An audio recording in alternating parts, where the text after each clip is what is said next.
Assalamualaikum Bapak. Waalaikumsalam. Perkenalkan, saya Bidan Rina yang bertugas pada pagi hari ini. Kalau saya boleh tahu ini Bapak siapa? Bapak Hidayat.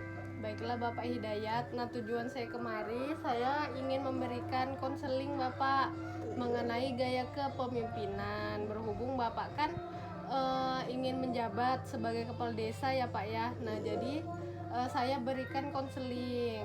Apakah Bapak sudah pernah mendapatkan konseling mengenai gaya kepemimpinan, terutama untuk ciri-ciri kepemimpinan? Pernah tapi sudah lupa. Sudah lupa ya. Baiklah Bapak.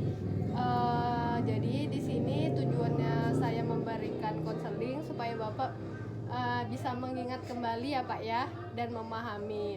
Langsung saja. Saya akan menjelaskan dulu Pak untuk macam-macam gaya kepemimpinan yang ada. Nah, yang pertama itu Pak, gaya kepemimpinan otoriter.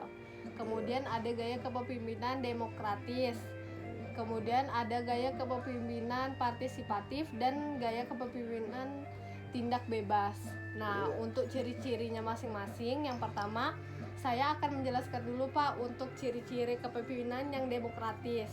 Nah, yang pertama itu dia beban kerjanya, beban kerja organisasi itu menjadi tanggung jawab bersama Pak.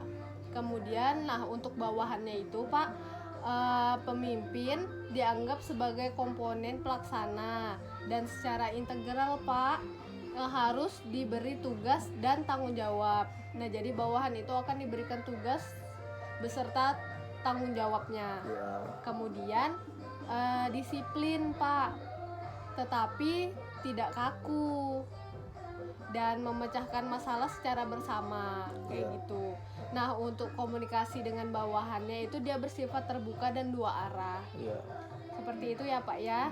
Nah, selanjutnya untuk ciri-ciri kepemimpinan otoriter Pak, yang pertama itu dia menempatkan kekuasaan di tangan satu orang atau sekelompok kecil.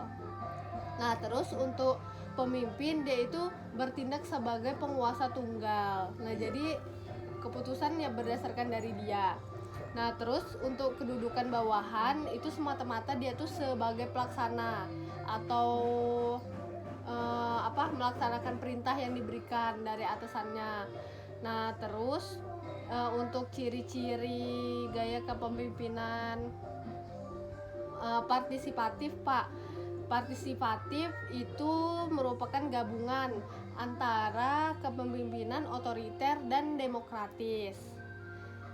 Terus pemimpin akan menyampaikan hasil analisa dan